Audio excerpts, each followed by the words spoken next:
Assalamualaikum. Waalaikumsalam. Cuma berdua ya? Cuma berdua? Iya. Zakinya udah masuk. Zakinya udah masuk? Iya. Kenapa?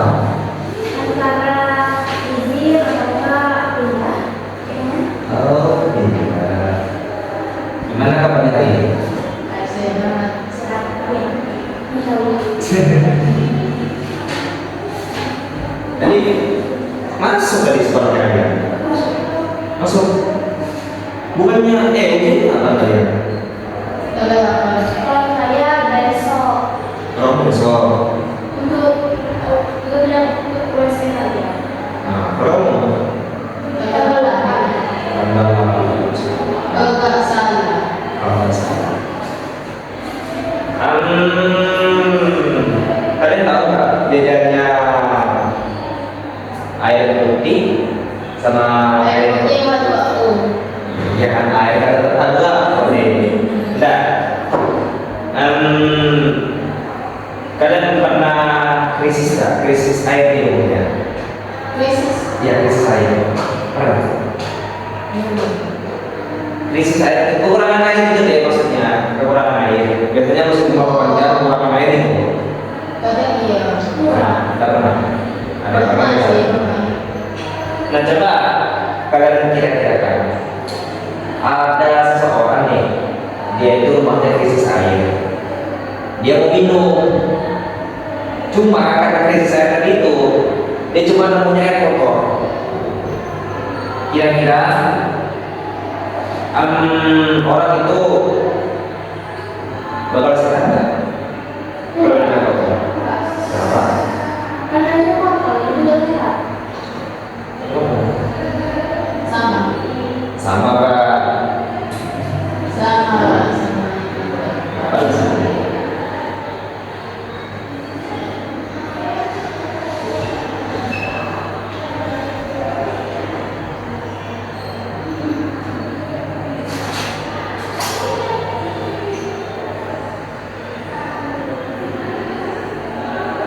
Itu air buah. Hah? Itu air buah. Air bersih. Air bersih. Air bersih. Kemarin pas sempat di mikroskop air kotor sama air bersih itu kayak gini nih tampilannya. Kalian oke. Saya kasih lihat saja. Harus. Kenapa? Apa ya? Tunjukin aja ke sini. Tunjukin. Ya. Oke. Berapa kali? Kenapa? Macam ni.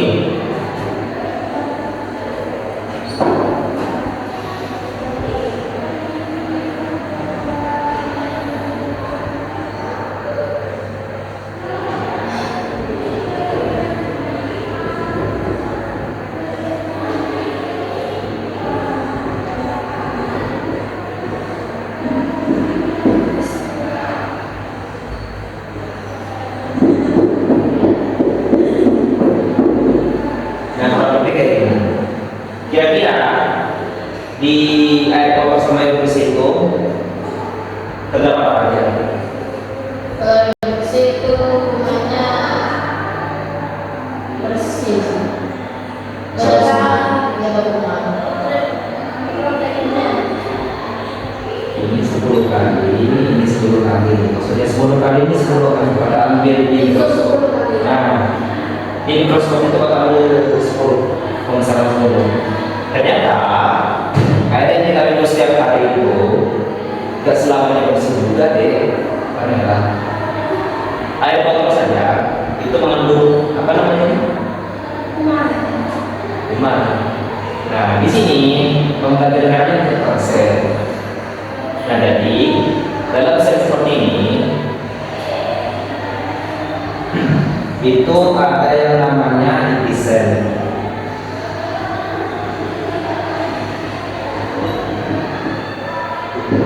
Inti selnya itu fungsinya untuk mengkoordinir seluruh badan sel itu. Saking indahnya itu kalau kita diumpamakan seperti otak. Jadi otak itu mengendalikan seluruh tubuh kita sama seperti sel. Dia punya sel untuk mengendalikan selnya. Nah lalu setelah ada sel ada sitoplasma.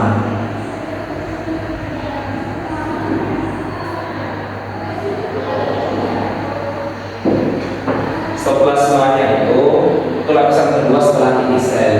Fungsinya di dalamnya itu biasanya di sini ada organel-organel. Ada ribosom, ada apa gitu di dalamnya di sini. Kalau diumpamakan sama manusia, ada otak, ada organ-organ tubuh. Jadinya. Nah lalu di luar sel itu ada membran. Membran ini kulitnya selnya. Kalau manusia itu kulitnya kita. Ada membran. Habis itu apa ini yang kaki ini namanya villi. Kan sel itu juga bisa berpindah tempat, makanya dia menggunakan villi. Kita umpamakan seperti kaki pada manusia. Nah, sedangkan di air bersih itu, kenapa kata-kata itu tidak sepenuhnya bersih? Ternyata air kotor, bukan air kotor saja sih. Air yang kalian minum itu kan dimasak dengan suhu paling kurang lebih 100 derajat Celcius. Sel yang tadi ini itu akan hancur menjadi kepingan-kepingan kecil. Kenapa kira-kira?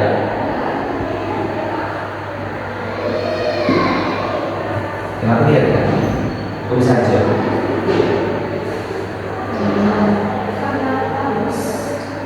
Karena panas.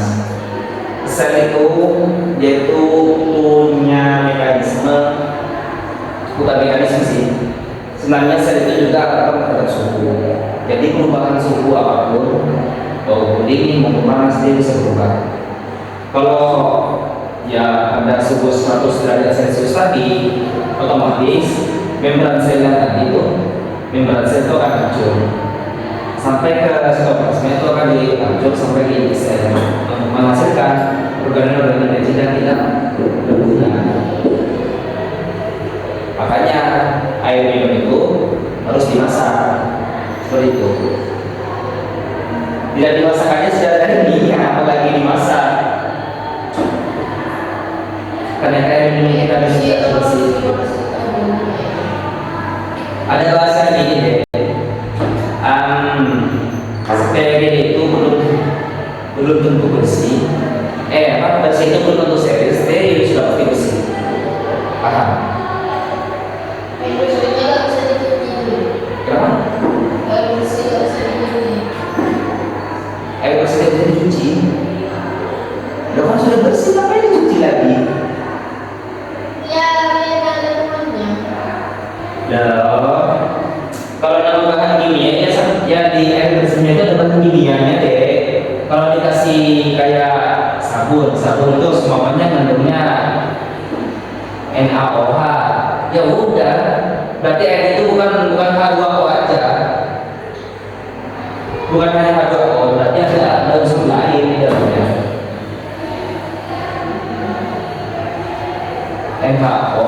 NaOH sama H2O. Campuran sudah dari minuman sekarang NaOH bukan begini. Kalau nggak sengaja diminum, Kenapa? kalau nggak sengaja diminum, Kalau diminum nggak sengaja diminum. nggak sengaja minum, tubuh kita kan punya mekanisme juga nih, untuk antisipasi racun. Jadi racun atau bahan-bahan kimia apapun yang tidak dibutuhkan tubuh itu akan dikeluarkan lewat kencing, lewat saluran kemih. Kira-kira tentang sebab apa ada? Coba disini. Coba beri kasih kesimpulan kira-kira bisa nggak? Ya udah cukup dulu untuk hari ini pembelajarannya. Kurang lebih mohon maaf. Wassalamualaikum.